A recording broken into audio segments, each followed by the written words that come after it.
जय हनुमान ध्यान गुण सागर जय कपीशिति लोक उजागर रामदूत तुलित बलराम अंजनी पुत्र पवन सुतनाम महावीर विक्रम बजरंगी कुमति निवार सुमति संगी कंचन वर्ण विराजिಸುವೇಚ कानन कुंडल कुंचित केच हाथ वज्र ध्वजा विराजे कांदे मुंजनेव साजे शंकर सुवन केसरी नंदन तेज प्रताप माजगवंदन ವಿಭೂತಿ ಕುಂಕುಮ ಗಂಧ ಬಂಡಾರ ತಿಲಕ ನಮ್ಮ ಮನೆಯ ಪರಂಪರೆಯಂತೆ ದಯವಿಟ್ಟು ಹಚ್ಚಿಸಿ ಕಳಿಸಿದ್ರೆ ನಮ್ಮ ಮನೆಯ ಮಗಳು ಸಾಕ್ಷಾತ್ ದುರ್ಗೆ ರೀತಿ ಕಾಣ್ತಾಳೆ. ರೋಡ್ ಮೇಲೆ ನಿಂತ ಕಾಮಂಡ್ರಿ ಅವರು ಆಕೆನ ಕಾಣೋದಿಲ್ಲ, ಆ ಶಕ್ತಿ ಆಕೆಯಲ್ಲಿ ಬರುತ್ತೆ. ದಯವಿಟ್ಟು ಅದನ್ನು ಮಾಡಬೇಕು ಅಂತ ಹೇಳಿ ವಿನಂತಿ ಮಾಡ್ಕೋತೀನಿ. ಮಿತ್ರ, ಈ ಸಂದರ್ಭದಲ್ಲಿ 2017ರಲ್ಲಿ ನಾವು ಮಂಗಳೂರಿನ ಕಾರ್ಯಕ್ರಮಕ್ಕೆ ಹೋದಾಗ ಒಂದು 10 ದಿನ ಕಾರ್ಯಕ್ರಮ ಮಂಗಳೂರಲ್ಲೇ ಇದ್ವಿ. ಅಲ್ಲಿ ನಡೆದಂತ ಒಂದು ಘಟನೆಯನ್ನು ತಮ್ಮ ಕಣ್ಣು ಮುಂದೆ ತರುವಂತ ಒಂದು ಸಣ್ಣ ಪ್ರಯತ್ನ ಮಾತ್ರ. ಒಬ್ಬ ಹುಡುಗಿ, ವಾಸ್ತವಿಕ ಘಟನೆ, ಇದು ಯಾವುದೋ ಕಟ್ಟುಕತೆ ಅಲ್ಲ, ಆದಂತ ಘಟನೆ.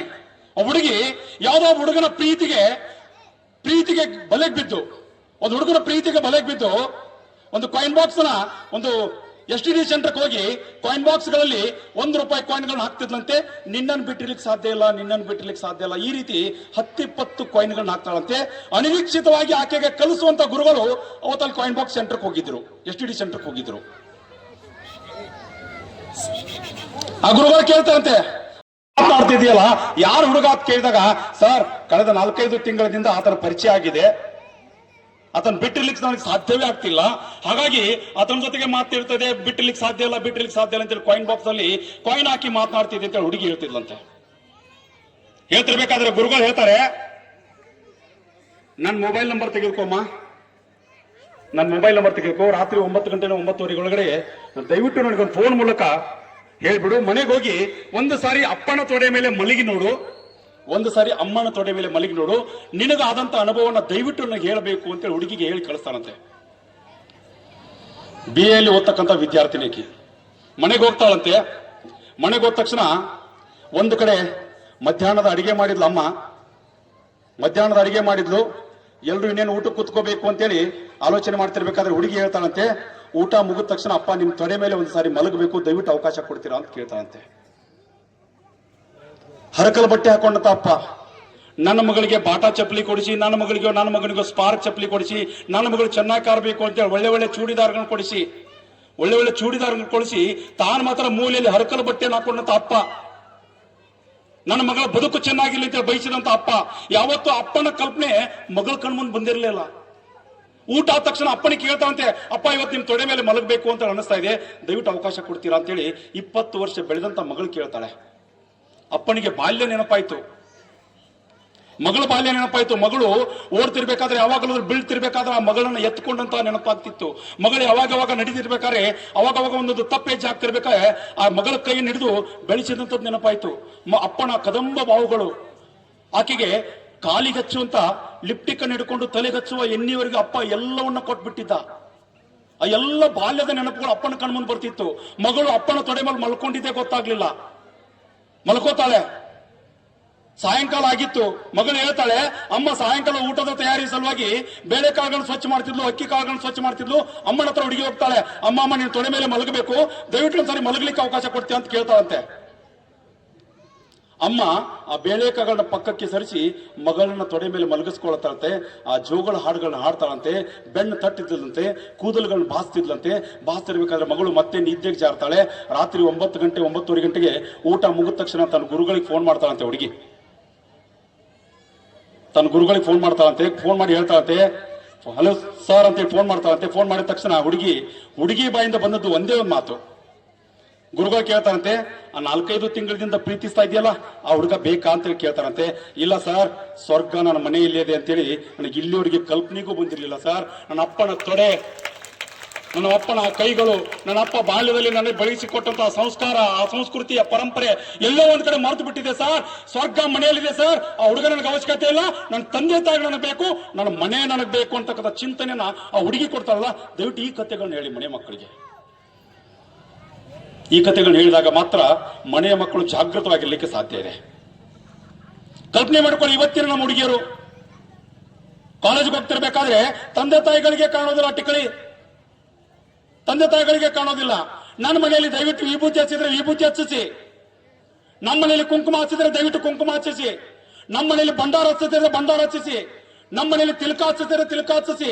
ನಮ್ಮ ಮನೆಗಳಂತೆ ನಮ್ಮ ಪೂರ್ವಜರು ಯಾವ ರೀತಿ ಬದುಕಿದ್ರು, ಅಜ್ಜಾಜಿ ಯಾವ ರೀತಿ ಬದುಕಿದ್ರು, ಆ ಕಲ್ಪನೆ ಯಾವಾಗ ತರೋದು? ನಮ್ಮದೇ ಆದಂತ ಮನೆಗೊಂದು ಪರಂಪರೆ ಇದೆ ಅನ್ನೋದನ್ನ ಕಲ್ಪನೆ ತರೋದು ಯಾವಾಗ? ವಿಭೂತಿ, ಕುಂಕುಮ, ಗಂಧ, ಭಂಡಾರ, ತಿಲಕ ನಮ್ಮ ಮನೆಯ ಪರಂಪರೆಯಂತೆ ದಯವಿಟ್ಟು ಹಚ್ಚಿಸಿ ಕಳಿಸಿದ್ರೆ ನಮ್ಮ ಮನೆಯ ಮಗಳು ಸಾಕ್ಷಾತ್ ದುರ್ಗೆ ರೀತಿ ಕಾಣ್ತಾಳೆ. ರೋಡ್ ಮೇಲೆ ನಿಂತ ಕಾಮಂಡ್ರಿ ಅವರು ಆಕೆನ ಕಾಣೋದಿಲ್ಲ, ಆ ಶಕ್ತಿ ಆಕೆಯಲ್ಲಿ ಬರುತ್ತೆ. ದಯವಿಟ್ಟು ಅದನ್ನು ಮಾಡಬೇಕು ಅಂತೇಳಿ ವಿನಂತಿ ಮಾಡ್ಕೋತೀನಿ. ಅದನ್ನು ಮಾಡಿದಾಗ ಮಾತ್ರ ಧರ್ಮ, ಸಂಸ್ಕೃತಿ, ಸಂಸ್ಕಾರ, ಪರಂಪರೆ ಉಳಿಲಿಕ್ಕೆ ಸಾಧ್ಯ ಇದೆ. ಸಾಕ್ಷಾತ್ ಇವತ್ತು ಗಣೇಶನ ಮುಂದಿಟ್ಕೊಂಡು ಆ ಕೆಲಸ ಮಾಡಬೇಕಾಗಿದೆ. ಮೊನ್ನೆ ನಡೆದಂತ ಆಪರೇಷನ್ ಸಿಂಧೂರ್ ನಾವೆಲ್ಲರೂ ನೋಡಿದ್ದೀವಿ ಮಾಧ್ಯಮದಲ್ಲಿ. ನಮ್ಮ ಸೈನಿಕರ ಪರಾಕ್ರಮ, ನಮ್ಮ ಸೈನಿಕರ ತ್ಯಾಗ, ನಮ್ಮ ಸೈನಿಕರ ಸಾಹಸ, ಅದೆಲ್ಲದರ ಜೊತೆಗೇನೆ ಸಿರೂರು ಗ್ರಾಮಕ್ಕೆ ರಜೆಗೆ ಅಂತ ಬಂದಂತ ತರುಣರು, ರಜೆಗೆ ಅಂತ ಬಂದಂತಹ ಸೈನಿಕರನ್ನ ಆಪರೇಷನ್ ಸಿಂಧೂರಕ್ಕೆ ಕರೆ ಬಂದಾಗ ಇದೇ ಊರಿನಿಂದ ಇದೇ ವೇದಿಕೆ ಮೇಲೆ ಅವರಿಗೆ ಆರತಿ ಮಾಡಿ ದುರ್ಗೆಯ ಹಾಡುಗಳನ್ನ ಹಾಡ್ತಾ ಅವರಿಗೆ ಕುಂಕುಮಗಳನ್ನ ಹಚ್ಚಿ ಗೆದ್ದ ಬಾ ಮಗನೆ ಅಂತೇಳಿ, ರಾಷ್ಟ್ರವು ಗೆಲ್ಲಬೇಕು, ನೀನು ಗೆಲ್ಲಬೇಕು ಅಂತೇಳಿ ಹಾರೈಸಿ ಕಳಿಸಿದಂತ ಅಪರೂಪದ ಪುಣ್ಯಭೂಮಿ ಸಿರೂರು ಗ್ರಾಮ. ಏನಾಗಿತ್ತು? 80 ತಾಸುಗಳ ಕಾಲ ನಿರಂತರವಾಗಿ ಯುದ್ಧ ನಡೆದಿತ್ತು. ಏಪ್ರಿಲ್ 8ನೇ ತಾರೀಕು ಒಬ್ಬ ಹುಡುಗ, ಒಬ್ಬ ಸೈನಿಕ, ಹರಿಯಾಣದ ನರ್ವಾಲ್ ಅಂತಕ್ಕಂಥ ಸೈನಿಕ, ಏಪ್ರಿಲ್ 8ನೇ ತಾರೀಕು ಎಂಗೇಜ್ಮೆಂಟ್ ಆಗಿತ್ತು. ಏಪ್ರಿಲ್ 16ನೇ ತಾರೀಕು ಲಗ್ನ ಆಗಿತ್ತು. ಏಪ್ರಿಲ್ 22ನೇ ತಾರೀಕು ಭಯೋತ್ಪಾದಕರ ಗುಂಡೇಟಿಗೆ ಅವರು ಹುತಾತ್ಮರಾಗ್ತಾರೆ ತಮ್ಮ ಹೆಂಡತಿಯ ಕಣ್ಣು ಮುಂದೆನೆ. ಅದೇ ಘಟ್ಟದಲ್ಲಿ 26 ಜನರನ್ನ ಏಕಕಾಲಕ್ಕೆ ಅವರು ಸಿಂಧೂರನ್ನು ಒಕ್ಕಿಸ್ತಾರೆ. ಸಿಂಧೂರನ್ನು ಅಳಕಿಸಿದ್ರು. ಅದರಲ್ಲಿ ಒಬ್ಬ ಭಯೋತ್ಪಾದಕ ಹೇಳ್ತಾನೆ, ಕರ್ನಾಟಕದ ಸಹೋದರಿಗೆ ಹೇಳಿದಂತ ಮಾತನ್ನು ನಾವು ಮಾಧ್ಯಮದಲ್ಲಿ ನೋಡಿದ್ದೀವಿ. ಸ್ವತಃ ಗಂಡನನ್ನ ಕಣ್ಣು ಮುಂದೆ ಕಳ್ಕೊಂಡ ನಂತರ ತಾಯಿ ಹೇಳ್ತಾರೆ, ಮುಜ್ಕೋಬಿ ಮಾರೋ ಅಂತ ಭಯೋತ್ಪಾದಕರಿಗೆ ಕೈ ಮುಗಿದು ಕೇಳ್ಕೊಂಡಾಗ ಭಯೋತ್ಪಾದಕ ಹೇಳ್ತಾನಂತೆ, ಜಾಕೆ ತುಮಾರೆ ಮೋದಿ ಕೋ ಬೋಲು ಅಂತ ಹೇಳ್ತಾನಂತೆ. ಹೋಗಿ ನೀನು ಪ್ರಧಾನಮಂತ್ರಿಗೆ ಹೇಳು ಅಂತ ಹೇಳ್ತಾನಂತೆ. 26 ಜನ ಸಹೋದರಿಯರು ಏಕಕಾಲಕ್ಕೆ ತಮ್ಮ ಸಿಂಧೂರವನ್ನು ಅಳಕಿಸ್ಕೋತಾರೆ. ಇದರ ಭಯೋತ್ಪಾದಕರು ಕೊಲ್ತಿರ್ಬೇಕಾದ್ರೆ ಸ್ವಾತಂತ್ರ್ಯದ 78 ವರ್ಷದ ನಂತರ ಇಲ್ಲಿವರೆಗೆ ಧರ್ಮ ಕೇಳಿ ಹೊಡೆದಿರಲಿಲ್ಲ. ಆದ್ರೆ ಮೊದಲೇ ಬಾರಿ ಜಮ್ಮು ಕಾಶ್ಮೀರದ ಪಹಲ್ಗಾಮ್ದಲ್ಲಿ ಮೊದಲೇ ಬಾರಿ ಯಾವ ರೀತಿ ಹೊಡೆದ್ರು ಅನ್ನೋದು ನಾವು ನೋಡಿದೀವಿ. ನೀವು ಯಾವ ಪಾರ್ಟಿಗೆ ಸೇರಿದ ಕಾರ್ಯಕರ್ತ ಅಂತ ಯಾವತ್ತೂ ಕೇಳಲಿಲ್ಲ. ನೀನು ಕಾಂಗ್ರೆಸ್ಸಿಗನ, ಬಿಜೆಪಿಗನ, ಆಮ್ ಆದ್ಮಿನ, ಟಿಎಂಸಿನ, ಶಿವಸೇನ ಯಾವುದೂ ಕೇಳಲಿಲ್ಲ. ನೀನು ಹಿಂದೂ ಅನ್ನೋ ಒಂದೇ ಒಂದು ಕಾರಣಕ್ಕಾಗಿ ಕೊಂದು ಹಾಕಿದ್ರು. ನೀನು ಯಾವ ರಾಜ್ಯದವನು ಅಂತ ಕೇಳಲಿಲ್ಲ. ಹಿಂದೂ ಅನ್ನೋ ಒಂದೇ ಒಂದು ಕಾರಣಕ್ಕಾಗಿ ಹಿಡಿದುಕೊಂಡು ಹಾಕ್ತಾರೆ. ನೀನು ಯಾವ ಜಾತಿಗೆ ಸೇರಿದ ಅಂತ ಕೇಳಲಿಲ್ಲ. ಹಿಂದೂ ಅನ್ನೋ ಒಂದೇ ಒಂದು ಕಾರಣಕ್ಕಾಗಿ 26 ಜನರನ್ನು ಅತ್ಯಂತ ನಿರ್ದಾಕ್ಷಿಣ್ಯವಾಗಿ ಕೊಂದಾಕ್ತಾರೆ. ಕೊಂದು ಹಾಕಿದ ನಂತರ ಇಡೀ 140 ಕೋಟಿ ಜನ ನಮ್ಮ ಸೈನಿಕರ ಬೆನ್ನಿಗೆ ನಿಂತುಕೊಳ್ತು. ನಿಮ್ ಜೊತೆಗೆ ನಾವಿದ್ದೀವಿ, ಕುಚ್ಚು ತಕೋರು, ಏನಾದ್ರೂ ಮಾಡಿ ನಿಮ್ ಜೊತೆಗೆ ನಾವಿದ್ದೀವಿ ಅಂತಕ್ಕಂಥ ಸಂದೇಶವನ್ನ ಇಡೀ 140 ಕೋಟಿ ಜನ ಭಾರತೀಯರು ಕೊಟ್ರಲ್ಲ. ಅವ ಯಾವ ಭಯೋತ್ಪಾದಕ ಮೇ 2ನೇ ತಾರೀಕು ಈ ದೇಶದ ಪ್ರಧಾನಮಂತ್ರಿಗಳು ಸಿಂಧು ಜೊತೆಗಿದ್ದಂತ ಒಪ್ಪಂದವನ್ನು ರದ್ದು ಮಾಡ್ಕೊಳ್ತಾರೆ. 1960ರಲ್ಲಿ ಆದಂತ ಒಪ್ಪಂದವನ್ನ ರದ್ದು ಮಾಡಿಕೊಂಡ ನಂತರ ಒಬ್ಬ ಭಯೋತ್ಪಾದಕನ ಸಂಬಂಧಿ ಹೇಳ್ತಾನೆ, ನಾವೆಲ್ಲ ಮಾಧ್ಯಮದಲ್ಲಿ ನೋಡಿದ್ದೀವಿ, ನಾನು ಸೋಷಿಯಲ್ ಮೀಡಿಯಾದಲ್ಲಿ ವಿಡಿಯೋಸ್ ಕೂಡ ಶೇರ್ ಮಾಡಿದ್ದೆ. ನಾವು ಆ ಭಯೋತ್ಪಾದಕ ಹೇಳ್ತಾನೆ, ಮೋದಿ ಅಗರ್ ಸಿಂಧ್ ಕೋ ಪಾನಿ ನಹೀ ಚೋಡೆಗಾ ತೋ ತೆರೆ ಸಾಸ್ ಬಂದ್ ಕರ್ ದೇಂಗೆ ಅಂತ ಈ ದೇಶದ ಪ್ರಧಾನಮಂತ್ರಿಗೆ ಧಮಕಿ ಹಾಕ್ತಾನೆ. ಸಿಂಧ್ಗೆ ನೀರು ಬಿಡದೇ ಇದ್ರೆ ನಿನ್ನ ಉಸಿರು ನಿಲ್ಲಿಸ್ತೀನಿ ಅಂತ ಈ ದೇಶದ ಪ್ರಧಾನಮಂತ್ರಿಗೆ ಯಾವ ಭಯೋತ್ಪಾದಕ ಘಂಟಾಘೋಷವಾಗಿ ಹೇಳಿದ್ಲಲ್ಲ. ಮೇ 6ನೇ ತಾರೀಕು 1:44 ನಮ್ಮ ಸೈನಿಕರು ಪಾಕಿಸ್ತಾನದ ನೆಲೆಗಟ್ಟುಗಳನ್ನು ಗುರುತಿಸಿಕೊಂಡು ಯಾವ ಭಯೋತ್ಪಾದಕ ಹೇಳಿದಲ್ಲ ಆ ಭಯೋತ್ಪಾದಕನನ್ನ ಕೊಂದು ಹಾಕಿ ಚಡ್ಡಿ ಮೇಲೆ ಆತನ ಹೆಣ ತರ್ತಾರಲ್ಲ ನಮ್ಮ ಸೈನಿಕರು. ನಮ್ಮ ದೇಶದ ಪ್ರಧಾನಮಂತ್ರಿಗೆ ಮಾತನಾಡಿದ್ರೆ ಸುಮ್ಮನೆ ಜಾಯಮಾನ ಅಂತೇಳಿ ಒಂದು ಬಹಳ ದೊಡ್ಡ ಸಂದೇಶವನ್ನು ಕೊಡ್ತಾರಲ್ಲ ನಮ್ಮ ಸೈನಿಕರು. ಕಬ್ನೆ ಮಕ್ಕಳಿಗೆ 1:44 ನಾವೆಲ್ಲರೂ ಹಾಯಾಗಿ ಮಲ್ಕೊಂಡಿದ್ದೀವಿ. ಆದ್ರೆ ನಮ್ಮ ಸೈನಿಕರು ಅತ್ಯಂತ ಪರಾಕ್ರಮ ಮೀರಿತಾರೆ, ಹೈ ಅಚೀವ್ಮೆಂಟ್ ಅಂತ ಹೇಳ್ತಾರೆ. ಅದಕ್ಕಿಂತ ಮುಂಚೆ 2016 ಸಂದರ್ಭದಲ್ಲಿ ಈ ಬಾರಿ ಭಾರತ LOC ಕ್ರಾಸ್ ಮಾಡಿರಲಿಲ್ಲ, ಲೈನ್ ಆಫ್ ಕಂಟ್ರೋಲ್ ಅನ್ನು ಕ್ರಾಸ್ ಮಾಡಿರಲಿಲ್ಲ, ಬಾರ್ಡರ್ ಅನ್ನು ಕ್ರಾಸ್ ಮಾಡಲಿಲ್ಲ. ಆಧುನಿಕ ತಂತ್ರಜ್ಞಾನಗಳನ್ನು ಉಪಯೋಗಿಸಿಕೊಂಡು ಸ್ಯಾಟಲೈಟಿನ ಮೂಲಕ ಭಯೋತ್ಪಾದಕರ ನೆಲೆಗಳನ್ನು ಗುರುತಿಸಿ ಎಲ್ಲೆಲ್ಲಿ ಭಯೋತ್ಪಾದಕರು ಅಡ್ಕೊಂಡು ಕುತ್ಕಿದವರಿದ್ದಾರೋ ಅವುಗಳನ್ನು ಗುರುತಿಸಿ ಅದರ ಮೇಲೆ ಹಾಕ್ತಾರಲ್ಲ. ಅದಕ್ಕಿಂತ ಮುಂಚೆ 2016 ಸಂದರ್ಭದಲ್ಲಿ ಉರಿ ಸೆಕ್ಟರ್ದಲ್ಲಿ 19 ಜನ ಸೈನಿಕರು ಹಾಯಾಗಿ ಮಲಗಿರಬೇಕಾದ್ರೆ ಬೆಳಿಗ್ಗೆ 5:30 19 ಜನ ಸೈನಿಕರನ್ನು ನಿರ್ದಾಕ್ಷಿಣ್ಯವಾಗಿ ಕೊಂದಾಕಿದಂತ ಪಾಕಿಸ್ತಾನದ ಮೇಲೆ ಈ ದೇಶದ ಸೈನಿಕರು ಇನ್ನೂರು ನಮ್ಮ ಸೈನಿಕರ ತಿಥಿ ಕಾರ್ಯ ಮುಗಿದಿರಲಿಲ್ಲ. 11ನೇ ದಿನಕ್ಕೆ POK ಒಳಗಡೆ ಹೊಕ್ಕು ಪಾಕಿಸ್ತಾನದ 80 ಷಂಡ್ರನ್ನು ಹೊಡೆದಾಕಿ ಒಂದೇ ಒಂದು ಸೂಜಲ್ಲಿ ಕೊಂದಿಲ್ಲದೆ ನಮ್ಮ ಸೈನಿಕರು ಮತ್ತೆ ನಮ್ಮ ದೇಶಕ್ಕೆ ಬರ್ತಾರಲ್ಲ, ಇದು ನಮ್ಮ ದೇಶದ ಸೈನಿಕರ ತಾಕತ್ತು. 2019ರ ಸಂದರ್ಭದಲ್ಲಿ 44 ಜನ ಸೈನಿಕರನ್ನ ಕಳ್ಕೊಳ್ತೀವಿ. 44 ಜನ ಸೈನಿಕರನ್ನ ಕಳ್ಕೊಂಡ್ವಿ. 6 ಜನರಿಗೆ ಎಂಗೇಜ್ಮೆಂಟ್ ಆಗಿತ್ತು. 38 ಜನ ತಾಯಿಯಂದ್ರು ಏಕಕಾಲಕ್ಕೆ ತಮ್ಮ ಕೊರಲಿರ್ತಕ್ಕಂಥ ತಾಳಿಯನ್ನು ಬಿಚ್ಚಿ ಪಕ್ಕಕ್ಕಿಟ್ಟು ವಿಧವೆಯರಾಗ್ತಾರೆ. ಅದೇ ಘಟನೆಯಲ್ಲಿ ಹುತಾತ್ಮರಾದಂತಹ ಉತ್ತರ ಪ್ರದೇಶದ ಪ್ರಮೋದ್ ಕುಮಾರ್ ತನ್ನ ಗಂಡನ ಜೊತೆಗೆ ಮಧ್ಯಾಹ್ನ 3:30 ಮಾತನಾಡ್ತಿದ್ಲು. ಫೆಬ್ರವರಿ 14ನೇ ತಾರೀಕು. ದುರ್ದೈವ ಅಂತಂದ್ರೆ ಇವತ್ತಿಗೂ ನಮ್ಮ ದೇಶದ ತರುಣ ತರುಣಿಯರು ಯಾವ ಒಬ್ಬ ಕಿತ್ತೋದ ಬ್ರಿಟಿಷ ವ್ಯಾಲೆಂಟೈನ್ ಅಂತಕ್ಕಂಥ ಬಿಟ್ಟು ಹೋದಂತಹ ಆ ವ್ಯಾಲೆಂಟೈನ್ ಡೇಕ್ಕೆ ಗಂಟು ಬಿದ್ದಿದ್ದಾರೆ ನಮ್ಮ ದೇಶದ ತರುಣ ತರುಣಿಯರು. ಅದೇ ದಿನ ಆದಿಲ್ ಅಂತಕ್ಕಂಥ ಒಬ್ಬ ದೇಶದ್ರೋಹಿ ಭಯೋತ್ಪಾದಕ ಒಂದು ಕಡೆಯಿಂದ ಮತ್ತೊಂದು ಕಡೆ ನಮ್ಮ ಸೈನಿಕರು ಬರ್ತಿರ್ಬೇಕಾದ್ರೆ ಹತ್ರ 2278 ಜನ ಸೈನಿಕರು 78 ಬಸ್ಗಳ ಮೂಲಕ ಕಾಣೆ ಮೂಲಕ ಬರ್ತಿರ್ಬೇಕಾದ್ರೆ ಪುಲ್ವಾಮಾದಲ್ಲಿ ನಮ್ಮ ಸೈನಿಕರ ಬಸ್ಸಿಗೆ ಡಿಕ್ಕಿ ಹೊಡಿಸಿ 44 ಜನ ಸೈನಿಕರನ್ನು ಏಕಕಾಲಕ್ಕೆ ಕೊಂದಾಕ್ತಾನೆ. ಆ ಕೊಂದು ಹಾಕಿದಂತ ಸೈನಿಕರಲ್ಲಿ ಉತ್ತರ ಪ್ರದೇಶದ ಪ್ರಮೋದ್ ಕುಮಾರ್ ಅವರು ಇದ್ರು. ಹೆಂಡತಿ ಗಂಡನ ಜೊತೆಗೆ ಮಧ್ಯಾಹ್ನ 3:30 ಮಾತನಾಡ್ತಿರ್ಬೇಕಾದ್ರೆ ಹೆಂಡತಿ ಇವತ್ತು ಮಾಧ್ಯಮದ ಒಂದು ಹೇಳ್ತಾಳೆ, ಸರ್ ಗಂಡನ ಜೊತೆಗೆ ಮಾತನಾಡ್ತಿದ್ದೆ, ದೊಡ್ಡದಾದಂತ ಒಂದು ಸಪ್ಪಳಾಗ್ಬಿಡ್ತು. ಅದ ನಂತರ ನನ್ನ ಗಂಡನಿಗೆ ಸಾಕಷ್ಟು ಬಾರಿ ಫೋನ್ ಮಾಡ್ಲಿಕ್ಕೆ ನೋಡಿದೆ ಸರ್, ನನ್ನ ಗಂಡನ ಫೋನ್ ಸ್ವಿಚ್ ಆಫ್ ಆಗಿತ್ತು. ನನ್ನ ಗಂಡನ ಫೋನ್ ಮಾತ್ರ ಸ್ವಿಚ್ ಆಫ್ ಆಗಿರ್ಲಿಲ್ಲ, ನನ್ನ ಗಂಡ ಶಾಶ್ವತವಾಗಿ ನನ್ನ ಮನೆಯಿಂದ ಸ್ವಿಚ್ ಆಫ್ ಆಗಿಲ್ಲ ಸರ್ ಅಂತ ಹೇಳ್ತಾರೆ. ಅದೇ ಘಟನೆಯಲ್ಲಿ ಮೇಜರ್ ವಿಭೂತಿ ಶಂಕರ್ ದೋಂಡಿಯಾಲ್ ಹುತಾತ್ಮರಾಗ್ತಾನೆ. ಮದುವೆಯಾಗಿ 10 ತಿಂಗಳಾಗಿತ್ತು. ಹೆಂಡತಿಗೆ ಹೇಳ್ತಿದ್ರಂತೆ, ಯಾವತ್ತಾದ್ರೂ ನಾನು ಯೂನಿಫಾರ್ಮ್ ನಲ್ಲಿ ಸತ್ತೋಗ್ಬಿಟ್ರೆ ನನ್ನ ಯೂನಿಫಾರ್ಮ್ ಅನ್ನ ನೀನೇ ಹಾಕಬೇಕು ಅಂತ ಹೆಂಡತಿಗೆ ಹೇಳ್ತಿದ್ರಂತೆ. ಅದೇ ಘಟನೆ ಅವ್ರ ಮನೆಯಲ್ಲಿ ನಡೆದೋಯ್ತು. ಮೇಜರ್ ವಿಭೂತಿ ಶಂಕರ್ ದೋಂಡಿಯಾಲ್ ಹುತಾತ್ಮರಾಗಿ ಮನೆ ಮುಂದೆ ಬಂದಿತ್ತು. ಹೆಂಡತಿ ನಿಖಿತಾ ದೋಂಡಿಯಾಲ್ ಹೇಳ್ತಾಳೆ, ರೀ ನಿಮಗ್ ಕೊಟ್ಟಂತೆ ಮಾತಿನಂತೆ ನೀವು ಬಿಟ್ಟಂತ ಯೂನಿಫಾರ್ಮ್ ಅನ್ನ ನಾನೇ ಹಾಕ್ತೀನಿ ಅಂತ ಹೇಳ್ತಾಳೆ. 2.5 ವರ್ಷದ ಹಿಂದೆ ಗಂಡ ಬಿಟ್ಟಂತ ಯೂನಿಫಾರ್ಮ್ ಅನ್ನ ತಾನೇ ಹಾಕೊಂಡು ಈ ದೇಶದ ಕ್ಯಾಪ್ಟನ್ ಆಗಿ ನಿಯುಕ್ತಿ ಆಗೋದ್ರ ಮೂಲಕ ದೇಶ ಸೇವೆಗೆ ಹೋಗ್ತಾರಲ್ಲ, ಅಂತವ್ರು ಇವತ್ತು ನಮಗೆ ರೋಲ್ ಮಾಡಲ್ ಆಗ್ಬೇಕಾಗಿದೆ. ಯಾವುದೋ ಒಬ್ಬ 3 ತಾಸಿನ ಹೀರೋ ಹೀರೋಯಿನ್ಗಳು ಯಾವತ್ತೂ ನಮಗೆ ರೋಲ್ ಮಾಡ್ಲಿಕ್ಕೆ ಆಗ್ಲಿಕ್ಕೆ ಸಾಧ್ಯನೇ ಇಲ್ಲ. ದಯವಿಟ್ಟು ರೋಲ್ ಮಾಡಲ್ ಆಗಿ ಇಟ್ಕೋಬೇಕು ಅಂತ ಅನಿಸಿದ್ರೆ ಇವತ್ತಿನ ತರುಣಿ ನಾನು ವಿನಂತಿ ಮಾಡ್ತೀನಿ, ನಿಮಗೆ ರೋಲ್ ಮಾಡಲ್ ಆಗಿ ಯಾರನ್ನಾದ್ರೂ ಇಟ್ಕೋಬೇಕು ಅಂತ ಅನಿಸಿದ್ರೆ ನಿಮಗೆ ಬದುಕು ಕೊಟ್ಟಂತ ಅಪ್ಪ, ನಿಮಗೆ ಬದುಕು ಕೊಟ್ಟಂತ ಅಮ್ಮ, ನನ್ನ ಹೀರೋಯಿನಿ ನನ್ನ ಹೀರೋ ಅಂತೇಳಿ ಯಾರ್ಯಾರು ತಿಳ್ಕೊಂಡು ತಮ್ಮ ಜೀವನ ನಡೆಸ್ತಾರಲ್ಲ ಅವ್ರು ಮಾತ್ರ ಈ ದೇಶದಲ್ಲಿ ಅಪರೂಪದ ಸಾಧ್ಯ ಮಾಡ್ಲಿಕ್ಕೆ ಸಾಧ್ಯ ಇದೆ. ಮತ್ತೆ ಆ ರೀತಿ 44 ಜನ ಸೈನಿಕರು ಏಕಕಾಲಕ್ಕೆ ಹುತಾತ್ಮರಾಗಿರ್ಬೇಕಾದ್ರೆ 12ನೇ ದಿನಕ್ಕೆ ಈ ದೇಶದ ಸೈನಿಕರು ಫೆಬ್ರವರಿ 26ನೇ ತಾರೀಕು ಏರ್ ಸ್ಟ್ರೈಕ್ ಮಾಡ್ತಾರೆ. ಎಲ್ಲಿವರೆಗೆ ಹೋಗಿದ್ರು ಅಂತಂದ್ರೆ ಅಬೂಟಾಬಾದ್ ವರೆಗೆ ಹೋಗಿದ್ರು. LOC ಕ್ರಾಸ್ ಮಾಡಿ ಹೋಗಿದ್ರು.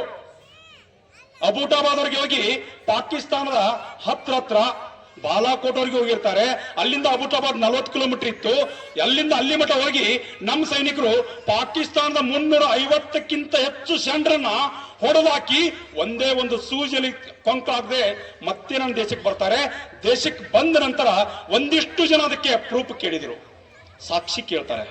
350 ಜನರು ಹೊಡೆದು ಬಂದಿದ್ದು ಸಾಕ್ಷಿ ಇದೆಯಾ ಅಂತೇಳಿ ಸ್ವತಃ ಪಾಕಿಸ್ತಾನದ ಅವತ್ತಿನ ಪ್ರಧಾನಮಂತ್ರಿ ಇಮ್ರಾನ್ ಖಾನ್ ತನ್ನ ಪಾರ್ಲಿಮೆಂಟ್ ಅಲ್ಲಿ ನಿಂತ್ಕೊಂಡು ಹೇಳ್ತಾನೆ, ಪುಲ್ವಾಮಾದಲ್ಲಿ ಅಟ್ಯಾಕ್ ಮಾಡಿದ್ದು ನಾವೇ, ಅದಕ್ಕೆ ಭಾರತ ನಮಗೆ ಮರ್ಮಾಘಾತ ಕೊಟ್ಟಿತು, 350ಕ್ಕಿಂತ ಹೆಚ್ಚು ನಮ್ಮ ಜನರನ್ನು ನಾವು ಕಳ್ಕೊಂಡಿವಿ ಅಂತೇಳಿ ಪಾಕಿಸ್ತಾನದ ಪಾರ್ಲಿಮೆಂಟ್ ಅಲ್ಲಿ ಪಾಕಿಸ್ತಾನದ ಪ್ರಧಾನಮಂತ್ರಿ ಹೇಳಿದ ನಂತರವೂ ಕೂಡ ನಮ್ಮ ದೇಶದ ಒಂದಿಷ್ಟು ನಾಯಕರಿಗೆ ಪ್ರೂಫ್ ಬೇಕಾಗಿತ್ತು. ಆದ್ರೆ ಈ ಬಾರಿ ನಮ್ಮ ಸೈನಿಕರು ನಮ್ಮ ರಾಜಕಾರಣಿಗಳು ಒಂದಿಷ್ಟು ಪ್ರೂಫ್ ಕೇಳ್ತಾರೆ ಅಂತೇಳಿ ಆ ರಾಜಕಾರಣಿಗಳ ಸಲುವಾಗಿ ನಮ್ಮ ಸೈನಿಕರು ಈ ಬಾರಿ ಪಾಕಿಸ್ತಾನದ ಒಳಗಡೆ ಮಿಸೈಲ್ಗಳನ್ನ ಡ್ರೋನ್ಗಳನ್ನ ಕಳಿಸ್ತಿರ್ಬೇಕಾದ್ರೆ ಅದಕ್ಕೆ ಕ್ಯಾಮ್ರಾಗಳನ್ನ ಕಟ್ಟಿ ಫೋಟೋ ತೆಗೆದುಕೊಂಡು ಪ್ರೂಫ್ ಇದೆ ನೋಡಿ ಅಂತ ತೋರಿಸಿದ್ರು. ಕಲ್ಪನೆ ಮಾಡ್ಕೊಳ್ಳಿ, ಮೇ 6ನೇ ತಾರೀಕು ರಾತ್ರಿ 1:44 ಆಗಿತ್ತು.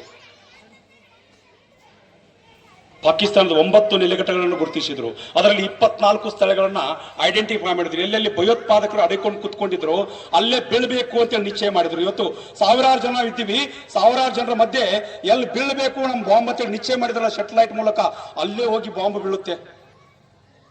100ಕ್ಕಿಂತ ಹೆಚ್ಚು ಭಯೋತ್ಪಾದಕರನ್ನ ಏಕಕಾಲಕ್ಕೆ ನಮ್ಮ ಸೈನಿಕರು ಕೊಂದಾಕ್ತಾರೆ. ಅಲ್ಲಿಗೆ ಆಪರೇಷನ್ ಸಿಂಧೂರ್ ಮೊದಲ ಹಂತ ಮುಗಿದಿತ್ತು.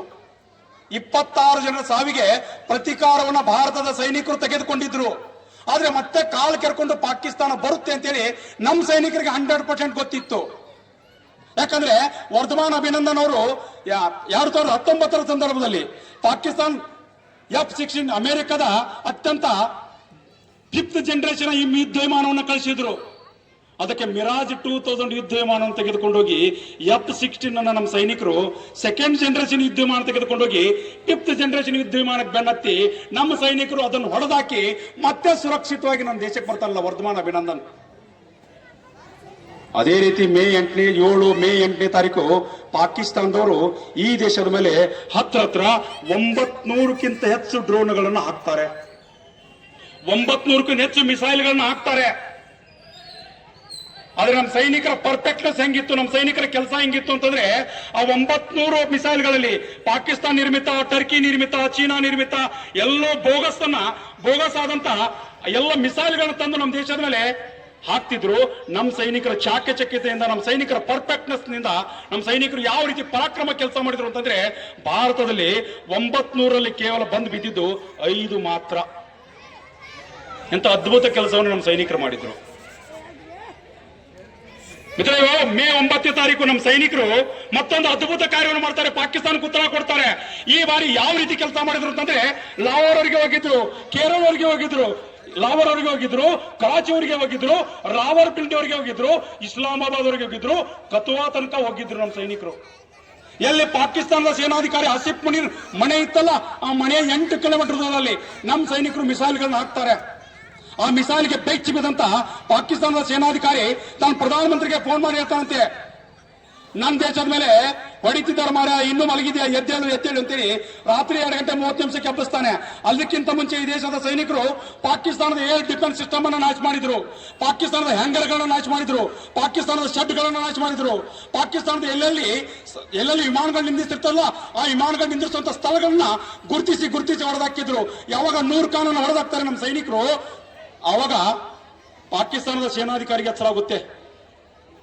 ಅದಕ್ಕಿಂತ ಮುಂಚೆ ನಮ್ಮ ಸೈನಿಕರು ಕೇವಲ ಒಂದೇ ಒಂದು ಗಂಟೆಯಲ್ಲಿ ಆಪರೇಷನ್ 20 ಯಾವ ರೀತಿ ಮಾಡಿದ್ರು ಅಂತಂದ್ರೆ ಪಾಕಿಸ್ತಾನದ ಹತ್ರ ಫ್ರೀ ಸೈಜ್ ಆದಂತ ಬಾಂಬ್ಗಳನ್ನ ತೆಗೆದುಕೊಂಡೋಗಿ, ಬ್ರಹ್ಮೋಸ್ ಕ್ಷಿಪಣಿಗಳನ್ನ ತೆಗೆದುಕೊಂಡೋಗಿ ನಮ್ಮ ಸೈನಿಕರು ಪಾಕಿಸ್ತಾನದ ಒಳಗಡೆ ಹಾಕಿ ಹತ್ರ ಪಾಕಿಸ್ತಾನದ 30% ಏರ್ ಡಿಫೆನ್ಸ್ ಸಿಸ್ಟಮ್ ಅನ್ನ ಮೇ 9ನೇ ತಾರೀಕು ನಾಶ ಮಾಡಿದ್ರು. ಪಾಕಿಸ್ತಾನದ ಸ್ವತಃ ಒಬ್ಬ MP ಹೇಳ್ತಾನೆ, 80 ತಾಸುಗಳಲ್ಲಿ ನಮಗೆ ಲಾಸ್ ಆಗಿದ್ದು 3,50,000 ಕೋಟಿ ರೂಪಾಯಿ ಅಂತ ಹೇಳ್ತಾನೆ. ಮಿತ್ರ, ಇದು ಆದ ನಂತರ ಅಮೆರಿಕೆಯ ಉಪಾಧ್ಯಕ್ಷರು JD ವ್ಯಾನ್ಸ್ ಒಂದು ಮಾತು ಹೇಳ್ತಾರೆ. ಭಾರತ ಇವತ್ತು JD ವ್ಯಾನ್ಸ್ ಹೇಳಿದ್ದು, ಅಮೆರಿಕೆಯ ಉಪಾಧ್ಯಕ್ಷರು ಹೇಳ್ತಾರೆ, ಭಾರತ ಇವತ್ತು 100% ಪರ್ಫೆಕ್ಟ್ನೆಸ್ ಆಗಿದೆ. ಭಾರತದ ಸೈನಿಕರಿಗೆ ನಾನು ಕೃತಜ್ಞತೆ ಅಭಿನಂದನೆ ಸಲ್ಲಿಸ್ತೀನಿ ಅಂತೇಳಿ ಅಮೆರಿಕೆಯ ಉಪರಾಷ್ಟ್ರಪತಿ ಹೇಳ್ತಾರೆ. ರಷ್ಯಾದ ಪ್ರಧಾನಮಂತ್ರಿ ಪುಟಿನ್ ಅವರು ಹೇಳ್ತಾರೆ, ಭಾರತ ಇವತ್ತು ಬಹುದೊಡ್ಡ ಪರಾಕ್ರಮವನ್ನು ಮೆರೆದುಬಿಟ್ಟಿದೆ, ಹಾಗಾಗಿ ಭಾರತದ ಸೈನಿಕರಿಗೆ ನಾನು ಅಭಿನಂದನೆ ಸಲ್ಲಿಸ್ತೀನಿ ಅಂತ ಹೇಳ್ತಾರೆ. ಅಷ್ಟೇ ಅಲ್ಲ, ಇಸ್ರೇಲ್ ಪ್ರಧಾನಮಂತ್ರಿ ಬೆಂಜಮಿನ್ ನೆತನ್ಯಾಹು ಹೇಳ್ತಾರೆ, ನಾವು 95% ಪರ್ಫೆಕ್ಟ್ನೆಸ್ ಇದ್ವಿ, ಇವತ್ತು ಭಾರತ ಅದನ್ನು ಕ್ರಾಸ್ ಮಾಡೋಗಿ 100% ಪರ್ಫೆಕ್ಟ್ನೆಸ್ ಆಗಿದೆ. ಇವತ್ತು ಜಗತ್ತಿನ ಮುಂದೆ ಭಾರತ ತ್ರಿವಿಕ್ರಮವಾಗಿ ಮೆರೆದುಬಿಟ್ಟಿದೆಯಲ್ಲ, ಭಾರತದ ಸೈನಿಕರಿಗೆ ಧನ್ಯವಾದ ಸಲ್ಲಿಸ್ತೀನಿ ಅಂತೇಳಿ ರಷ್ಯಾದ ಪ್ರಧಾನಮಂತ್ರಿಗಳು ಹೇಳ್ತಾರೆ. ಪಾಕಿಸ್ತಾನದ ಒಬ್ಬರು ನಿವೃತ್ತ ಸೇನಾಧಿಕಾರಿ ಅಖ್ತರ್ ಹೇಳ್ತಾರೆ, ಭಾರತದ ಸೈನಿಕರು ಈ ಬಾರಿ ನಮ್ಮನ್ನು ಹೆಂಗ್ ಹೊಡೆದು ಬಿಟ್ರು ಅಂತಂದ್ರೆ ಮುಟ್ಟಿ ನೋಡ್ಕೊಳ್ಳಂಗ್ ಹೊಡೆದು ಬಿಟ್ರು ಅಂತ ಹೇಳ್ತಾನೆ. ಯಜ್ಞೋ ಬಿಜ್ಞೋ ಅಂತೇಳಿ ಪಾಕಿಸ್ತಾನದ ಪ್ರಧಾನಮಂತ್ರಿ ರಾತ್ರಿ 2:30 ಪ್ರೆಸ್ ಮೀಟ್ ಮಾಡ್ತಾನೆ. ಆ ಪ್ರೆಸ್ ಮೀಟ್ ದಲ್ಲಿ ಹೇಳ್ತಾನೆ ಪಾಕಿಸ್ತಾನದ ಪ್ರಧಾನಮಂತ್ರಿ, ಭಾರತದಲ್ಲಿದ್ದಂತ ಬೆಂಗಳೂರಿನ ಬಂದರನ್ನು ಹೊಡೆದು ಬಿಟ್ಟಿವಿ ಅಂತೇಳಿ. ಬೆಂಗಳೂರಲ್ಲಿ ಬಂದರೇ ಇಲ್ಲ, ಬೆಂಗಳೂರಲ್ಲಿ ಸಮುದ್ರವೇ ಇಲ್ಲ, ಬೆಂಗಳೂರಿನ ಬಂದರ ಹೊಡೆದ್ವಿ, S-400 ಹೊಡೆದ್ವಿ, ಪಠಾನ್ಕೋಟ್ದಲ್ಲಿದ್ದಂತ S-400 ಹೊಡೆದ್ವಿ ಅಂತ ಹೇಳಿದ. ಅದಕ್ಕೆ ಈ ದೇಶದ ಪ್ರಧಾನಮಂತ್ರಿ ನರೇಂದ್ರ ಮೋದಿ ಅವರು ಆದಂಪುರದಲ್ಲಿದ್ದಂತ S-400 ಜೊತೆಗೆ ನಿಂತ್ಕೋತಾರೆ. ಹೋಗಿ ಅವತ್ತಲ್ಲಿ ನಿಂತ್ಕೋತಾರೆ, S-400 ಜೊತೆಗೆ ಒಂದು ಫೋಟೋ ತೆಗೆದುಕೊಳ್ತಾರೆ. ಆ ಫೋಟೋ ತೆಗೆದುಕೊಂಡು ನಮ್ಮ ಸೈನಿಕರ ಜೊತೆಗೆ ನಿಂತ್ಕೊಂಡು ಫೋಟೋ ತೆಗೆದುಕೊಳ್ತಾರೆ. S-400 ಸುರಕ್ಷಿತವಾಗಿದೆ, ನಮ್ಮ ಸೈನಿಕರು ಸುರಕ್ಷಿತವಾಗಿದ್ದಾರೆ ಅಂತೇಳಿ ಫೋಟೋ ತೆಗೆದುಕೊಂಡು ಆ ಫೋಟೋನ ಪಾಕಿಸ್ತಾನದ ಪ್ರಧಾನಮಂತ್ರಿಗೆ ಕಳಿಸ್ತಾರೆ. ಇದು ಹೊಸ ಭಾರತ, ಇದು ಹೊಸ ಸೈನಿಕರ ತಾಕತ್ತು ಅಂತೇಳಿ ದೇಶದ ಪ್ರಧಾನಮಂತ್ರಿಗಳು ಹೇಳ್ತಾರೆ. ಕಾಶ್ಮೀರದ ಏರ್ಬೇಸ್ ಅನ್ನು ನಾಶ ಮಾಡಿದ್ವಿ ಅಂತ ಹೇಳಿದ್ರು. ಮರುದಿನ ಈ ದೇಶದ ರಕ್ಷಣಾ ಸಚಿವರಾದಂತಹ ರಾಜನಾಥ್ ಸಿಂಗ್ ಅವರು ಕಾಶ್ಮೀರದ ಏರ್ಬೇಸ್ಗೆ ಹೋಗ್ತಾರೆ, ಅಲ್ಲಿ ನಿಂತ್ಕೊಂಡು ಫೋಟೋ ತೆಗೆದುಕೊಂಡು ಪಾಕಿಸ್ತಾನ ಪ್ರಧಾನಮಂತ್ರಿಗೆ ಕಳಿಸ್ತಾರೆ. ಭಾರತ ಸುರಕ್ಷಿತವಾಗಿದೆ, ಭಾರತದ ಸೈನ್ಯ ಇವತ್ತು ಅತ್ಯಂತ ಪರಾಕ್ರಮಶಾಲಿಯಾದಂತಹ ಸೈನ್ಯ ಆಗಿದೆ. ಹಾಗಾಗಿ ಭಾರತದ ಸೈನಿಕರಿಗೆ ನಾನು ಅಭಿನಂದನೆಯನ್ನು ಸಲ್ಲಿಸ್ತೀನಿ ಅಂತೇಳಿ ದೇಶದ ರಕ್ಷಣಾ ಸಚಿವರು ಹೇಳ್ತಾರೆ. ಮಿತ್ರ, ಸ್ವಾತಂತ್ರ್ಯದ 78 ವರ್ಷದ ನಂತರ ಇಬ್ಬರು ದುರ್ಗೆಯರು ಪ್ರೆಸ್ ಮೀಟ್ ಮಾಡಿದ್ದನ್ನ ಬಹುಶಃ ಇತಿಹಾಸದ ಪುಟದಲ್ಲಿ ನಾವು ಎಲ್ಲೂ ನೋಡಲಿಲ್ಲ. ಕರ್ನಲ್ ಸೋಫಿಯಾ ಕುರೇಶಿ, ಕರ್ನಾಟಕದ ಸೊಸೆ. ಅವ್ರ ಜೊತೆಗೆ ವೆಮಿಕಾ ಸಿಂಗ್ ಅವರು, ವಿಂಗ್ ಕಮಾಂಡರ್ ವೆಮಿಕಾ ಸಿಂಗ್ ಅವರು ಪ್ರೆಸ್ ಮೀಟ್ ಮಾಡಿ ಹೇಳ್ತಾರೆ. 6 ಬಾರಿ ಈ ದೇಶದ ಮಿಲಿಟರಿ ಪ್ರೆಸ್ ಮೀಟ್ ಮಾಡಿ ಹೇಳುತ್ತೆ. ಪ್ರೆಸ್ ಮೀಟ್ ನಲ್ಲಿ ಬಹಳ ಸ್ಪಷ್ಟವಾಗಿ ಹೇಳ್ತದೆ, ಭಾರತದ ಒಂದೇ ಒಂದು ಅಸೆಟ್ಗೆ ಎಲ್ಲೂ ಹಾನಿ ಆಗಿಲ್ಲ ಅಂತೇಳಿ.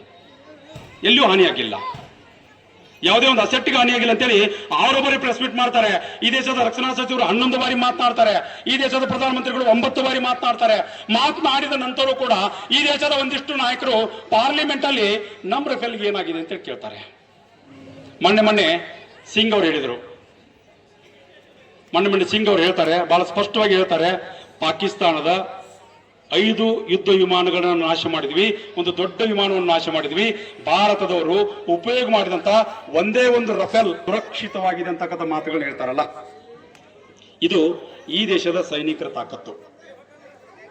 ಒಟ್ಟು 80 ತಾಸುಗಳವರೆಗೆ ನಡೆದಂತ ಒಂದು ಅಪರೂಪದ ಆಪರೇಷನ್ ಸಿಂಧೂರ್. ಆ ಸೈನಿಕರಿಗೆ ಇವತ್ತು ನಾವು ಧನ್ಯವಾದಗಳನ್ನ, ಕೃತಜ್ಞತೆಗಳನ್ನ, ಅಭಿನಂದನೆಗಳನ್ನ ಸಲ್ಲಿಸಲೇಬೇಕಾಗಿದೆ. ಆಪರೇಷನ್ ಸಿಂಧೂರದಲ್ಲಿ ಉಪಯೋಗ ಮಾಡಿದಂತ ತಂತ್ರಜ್ಞಾನವನ್ನ ಉತ್ಪಾದನೆ ಮಾಡಿದಂತವರು ನಮ್ಮ ಕರ್ನಾಟಕದವರು ಅನ್ನೋದು ಹೆಮ್ಮೆ ನಮ್ಮೆಲ್ಲರಿಗೂ ಬರಬೇಕಾಗಿದೆ. ನಮ್ಮ ಕರ್ನಾಟಕದವರು, ನಮ್ಮ ಅಭಿಮಾನ ಅಂತಕ್ಕಂಥ ಹೆಮ್ಮೆ ನಮ್ಮೆಲ್ಲರಿಗೂ ಬರಬೇಕಾಗಿದೆ. ಮಿತ್ರ, ಆಪರೇಷನ್ ಸಿಂಧೂರದಲ್ಲಿ ಒಬ್ಬ ಸೈನಿಕ ಹತ್ರ 80 ತಾಸುಗಳವರೆಗೆ ನಡೆದಂತ ಆಪರೇಷನ್ ಸಿಂಧೂರದಲ್ಲಿ ದಿನಕ್ಕೆ ಕನಿಷ್ಠ ಅಂದ್ರೆ 16 ಸೈನಿಕರು ಫೋನ್ ಹಚ್ಚಿದ್ರು ಗಡಿಗಳಿಂದ. ಅದರಲ್ಲಿ ಒಬ್ಬ ಸೈನಿಕ ಹೇಳ್ತಿದ್ದ, ಸರ್ ಪರಿಸ್ಥಿತಿ ಹೆಂಗಿತ್ತು ಅಂತಂದ್ರೆ, ರಜೋರಿಯಿಂದ ಒಬ್ಬ ಸೈನಿಕ ಫೋನ್ ಮಾಡಿದ್ದ. ಒಂದ್ ಕಡೆ ಆಪರೇಷನ್ ಸಿಂಧೂರ್ ನಡೀತಿತ್ತು. ಆ ಸೈನಿಕ ಹೇಳ್ತಿದ್ದ, ಸರ್ ಬೆಳಗ್ಗೆ 7 ಗಂಟೆಗೆ ಊಟ ಮಾಡಿದ್ರೆ ರಾತ್ರಿ 1:15ಗೆ ಊಟ ಸಿಗುತ್ತೆ ಸರ್ ಅಂತೇಳಿ ಗುಲ್ಬರ್ಗಾದ ಒಬ್ಬ ಸೈನಿಕ ಹೇಳ್ತಿದ್ದ. ಮಧ್ಯಾಹ್ನ 2:30 ಆಗಿತ್ತು. 27 ಜನ ಸೈನಿಕರ ತಂಡ, ಪಾಕಿಸ್ತಾನದವರು ಸಿಕ್ಕಾಪಟ್ಟೆ ಗುಂಡುಗಳನ್ನ ಹಾಕ್ಲಿಕ್ಕೆ ಶುರು ಮಾಡಿದಾಗ 25 ಜನ ಸೈನಿಕರು ಹೋಗಿ ಬಂಕರ್ದಲ್ಲಿ ಕುತ್ಕೋತಾರಂತೆ. ಹೊರಗಡೆ ಇದ್ದಿದ್ದು 2 ಜನ ಸೈನಿಕರು ಮಾತ್ರ. ಆ ಸೈನಿಕ ಹೇಳ್ತಿದ್ದ, ಮಧ್ಯಾಹ್ನ 2:30 ಆಗಿತ್ತು ಸರ್, ಕತ್ಲಾಗ್ಲಿಕ್ಕೆ ಇನ್ನೂ 4 ತಾಸು ಇತ್ತು. ಆ ಸೈನಿಕ ಹೇಳ್ತಿರ್ಬೇಕಾದ್ರೆ ನಾವು ಕೂಡ ಭಾವುಕರಾಗಿದ್ವಿ ಇವತ್ತು. ಸೈನಿಕ ಹೇಳ್ತಿದ್ದ, ಸರ್ 4 ತಾಸುಗಳವರೆಗೆ ನನ್ನ ಹೆಂಡತಿ ಎಷ್ಟು ಸಾರಿ ನನ್ನ ಕಣ್ಮುಂದ್ ಬಂದು ಹೋಗ್ಬಿಟ್ಲು ಸರ್, ನನ್ನ ಮಗ ನನ್ನ ಮಗಳು ಎಷ್ಟು ಸಾರಿ ಕಣ್ಮುಂದ್ ಬಂದು ಹೋಗ್ಬಿಟ್ರು, ನನಗೆ ಜನ್ಮ ಕೊಟ್ಟಂತ ಅಪ್ಪ ಅಮ್ಮ ಎಷ್ಟು ಸಾರಿ ಕಣ್ಮುಂದ್ ಬಂದು ಹೋಗ್ಬಿಟ್ರು, ನಾನು ಯಾರ್ಯಾರ ಜೊತೆಗೆ ಆಟ ಆಡಿದ್ನಲ್ಲ ಅವರೆಲ್ಲರೂ ನನ್ನ ಕಣ್ಮುಂದ್ ಬಂದು ಹೋಗ್ಬಿಟ್ರು, ನನಗೆ ಕಲಿಸಿದಂತ ಗುರುಗಳು ಕೂಡ ಕಣ್ಮುಂದ್ ಬಂದು ಹೋಗ್ಬಿಟ್ರು. ಮುಂದುವರೆದ ಸೈನಿಕ ಹೇಳ್ತಾನೆ, ಸರ್ 4 ತಾಸುಗಳವರೆಗೆ ಅತ್ಯಂತ ವಿರೋಚಿತವಾಗಿ ಹೋರಾಟ ಮಾಡಿದ್ವಿ, ಪಾಕಿಸ್ತಾನದ ಒಂದೊಂದು ಗುಂಡೇಟಿಗೂ ಉತ್ತರ ಕೊಟ್ಟಿದ್ವಿ ಸರ್, ಕೊಟ್ಟ ನಂತರ ನಾನು ಬದುಕಿದೆ, ಭಾರತವನ್ನ ಬದುಕಿಸಿದೆ ಅಂತ ಒಬ್ಬ ಸೈನಿಕ ಹೇಳ್ತಾನಲ್ಲ, ಇದು ಈ ದೇಶದ ಸೈನಿಕರ ತಾಕತ್ತು. ಒಬ್ಬ ಸೈನಿಕ ಹೇಳ್ತಾನೆ, 2 ಲೀಟರ್ ನೀರಿನ ಬಾಟಲು 4 ರೊಟ್ಟಿ ಇದ್ರೆ 1 ವಾರ ಬದುಕ್ತೀವಿ ಸರ್ ಅಂತೇಳಿ.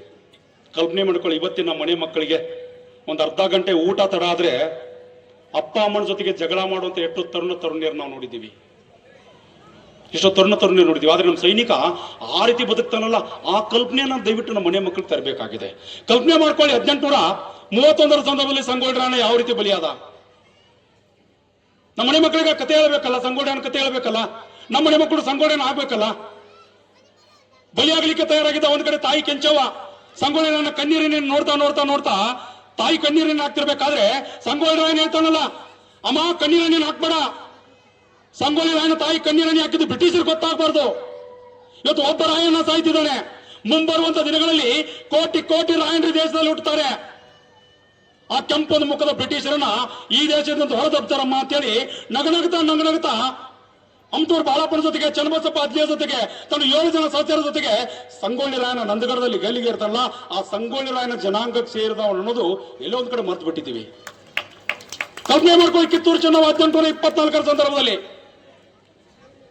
ಆ ಬ್ರಿಟಿಷರ ರುಂಡವನ್ನು ಚೆಂಡಾಡ್ತಾಳೆ.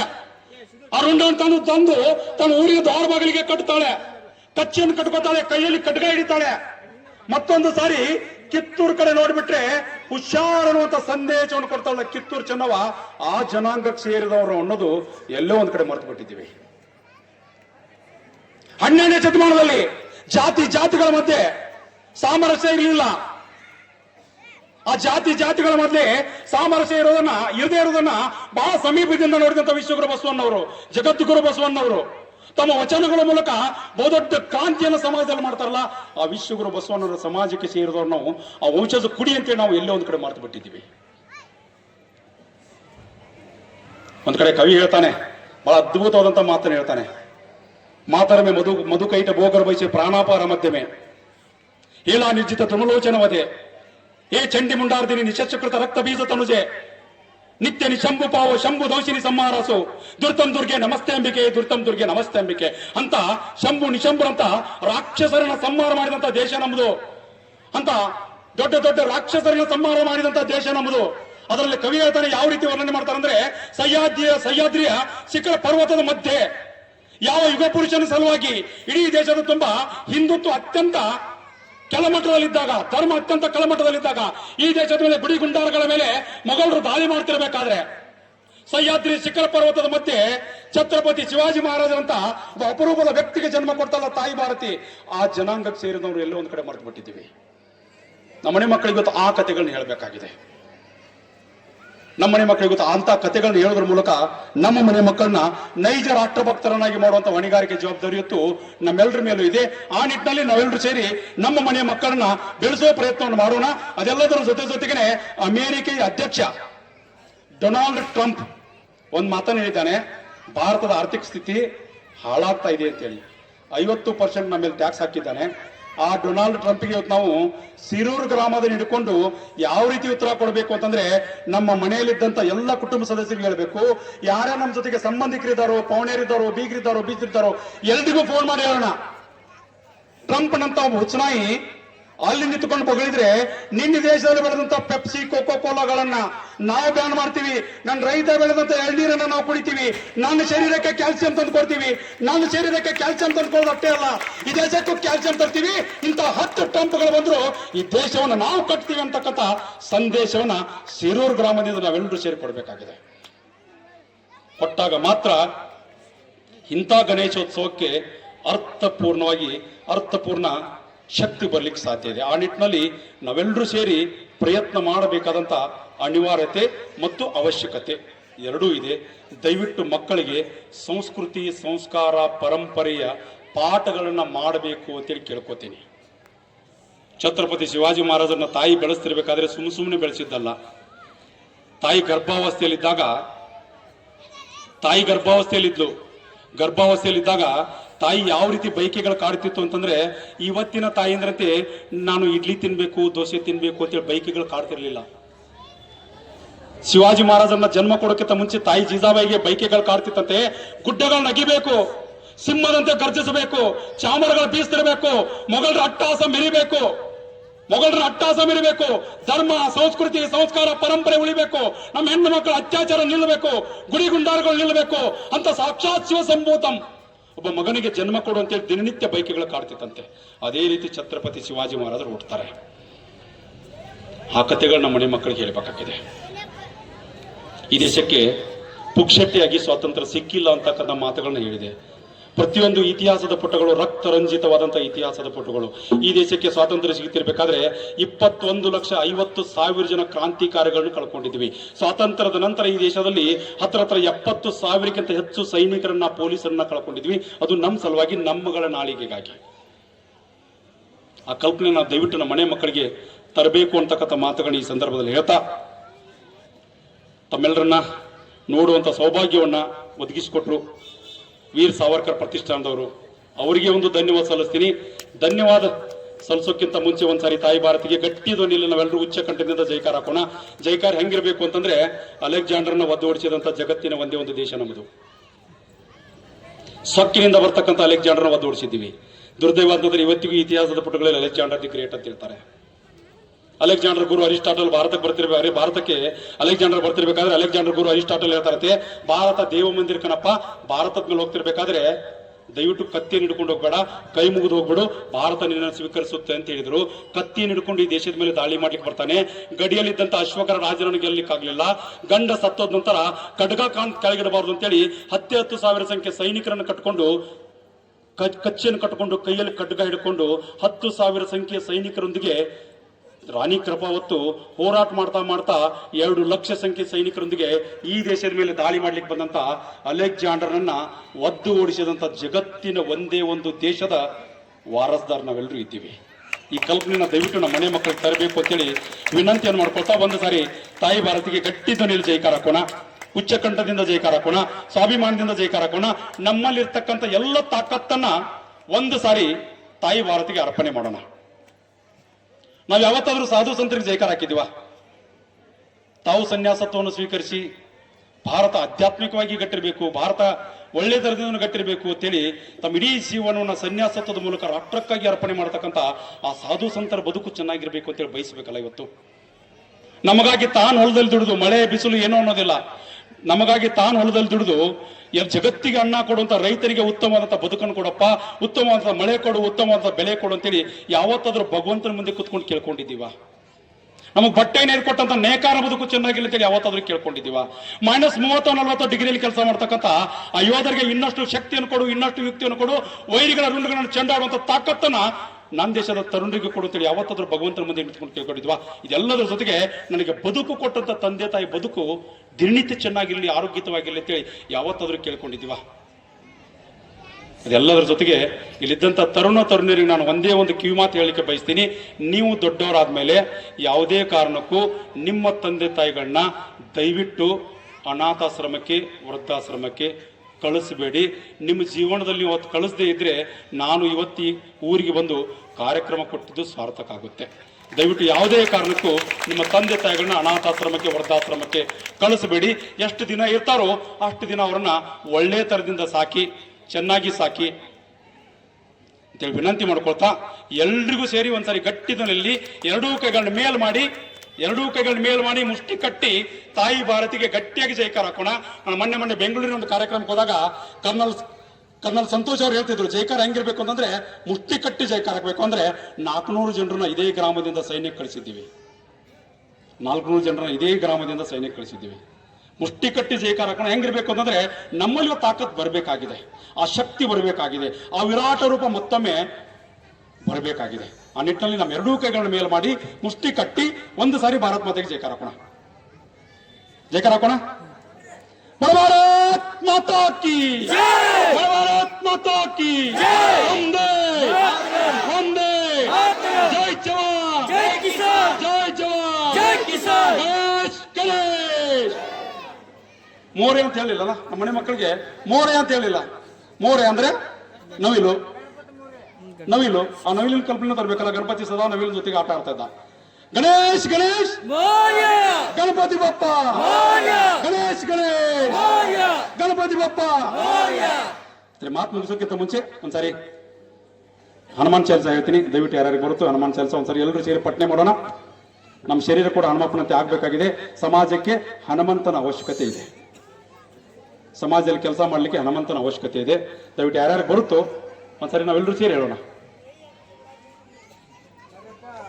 ಜಯ ಹನುಮಾನ್ ಧ್ಯಾನ ಗುಣ ಸಾಗರ, ಜೈ ಕಪೀಶಿತು ಲೋಕ ಉಜಾಗರ, ರಾಮದೂತ ತುಲಿತ ಬಲರಾಮ, ಅಂಜನಿ ಪುತ್ರ ಪವನ ಸುತನಾಮ, ಮಹಾವೀರ ವಿಕ್ರಮ ಬಜರಂಗಿ, ಕುಮಿತಿ ನಿವಾರ ಸುಮತಿಕೆ ಸಂಗಿ, ಕಂಚನ ವರಣ ವಿರಾಜಿಸುವೇಚ, ಕಾನನ ಕುಂಡಲ ಕುಂಚಿತಕೇಶ, ಹಾತ್ ವಜ್ರ ಧ್ವಜಾ ವಿರಾಜೆ, ಕಾಂದೆ ಮುಂಜನೇವ ಸಾಜೆ, ಶಂಕರ ಸುವನ ಕೇಸರಿ ನಂದನ, ತೇಜ ಪ್ರತಾಪ ಮಾ ಜಗವಂದನ, ವಿದ್ಯಾವಾನ ಗುಣಿ ಅತಿ ಚಾತುರ, ರಾಮಕಾಜಿ ಕರಿಬೇಕು ಆತುರ, ಪ್ರಭು ಚರಿತ್ರ ಸುರಕ್ಷ, ರಾಮ ಲಖಣ ಸೀತಾಮರ ವಶಯ, ಸೂಕ್ಷ್ಮ ರೂಪದಲ್ಲಿ ಸಿಹಿ ದಿಕ್ಕಾವ, ವಿಕಟ ರೂಪದಲ್ಲಿ ಲಂಕ ಜಲವ, ಸೂಕ್ಷ್ಮ ರೂಪದಲ್ಲಿ ಸಿಹಿ ದಿಕ್ಕಾವ, ವಿಕಟ ರೂಪದಲ್ಲಿ ಲಂಕ ಜಲವ, ಸೂಕ್ಷ್ಮ ರೂಪದಲ್ಲಿ ಸಿಹಿ ದಿಕ್ಕಾವ. ಯಾಕೋ ಒಂದಿಷ್ಟು ಗಂಟ್ಲ ಸೂಕ್ಷ್ಮ ರೂಪದಲ್ಲಿ ಸಿಹಿ ದಿಕ್ಕಾವ ಮುಂದೆ ಬರ್ತಾ ಇಲ್ಲ. ದಿನನಿತ್ಯ 5 ಬಾರಿ ಹನುಮಪ್ಪನ ಪಠಣೆಯನ್ನು ಕಳೆದ 2-3 ವರ್ಷಗಳಿಂದ ಮಾಡ್ತಾ ಇದ್ವಿ. ಹನುಮಪ್ಪನ ದಯವಿಟ್ಟು ನಾಮಸ್ಮರಣೆಯನ್ನು ತಾವು ಕೂಡ ಮಾಡಿ, ಮನೆಯ ಮಕ್ಕಳು ಪ್ರತಿಯೊಬ್ಬ ಮನೆಯ ಮಗ ಹನುಮಂತನಂತೆ ಆಗಲಿ, ರಾಷ್ಟ್ರಕ್ಕೆ ತಾನೂ ಕೂಡ ಹನುಮಪ್ಪನಂತೆ ನಿಂತುಕೊಂಡು ಈ ರಾಷ್ಟ್ರವನ್ನ ಯಾವ ರೀತಿ ಶ್ರೀರಾಮನಿಗೆ ರಕ್ಷಕನಾಗಿ ನಿಂತುಕೊಂಡು ಈ ದೇಶಕ್ಕೆ ರಕ್ಷಕನಾಗಿ ನಿಂತುಕೊಂಡು ಈ ರಾಷ್ಟ್ರವನ್ನು ಕಟ್ಟಲಿಕ್ಕೆ ಪ್ರತಿ ಮನೆಯ ಮಕ್ಕಳು ಹನುಮಂತನಂತೆ ರಾಷ್ಟ್ರಕ್ಕೆ ಬರಲಿ ಅಂತೇಳಿ ಮಾತುಗಳು ಹೇಳ್ತಾ, ಈ ಮಾತನಾಡಲಿಕ್ಕೆ ಅವಕಾಶ ಕೊಟ್ಟಂತ ಗಣೇಶ್ ಮಂಡಿ ಎಲ್ಲರಿಗೂ ಒಂದಿಸಿ ನನ್ನ ಮಾತುಗಳು. ಜೈ ಹಿಂದ್, ವಂದೇ ಮಾತರಂ.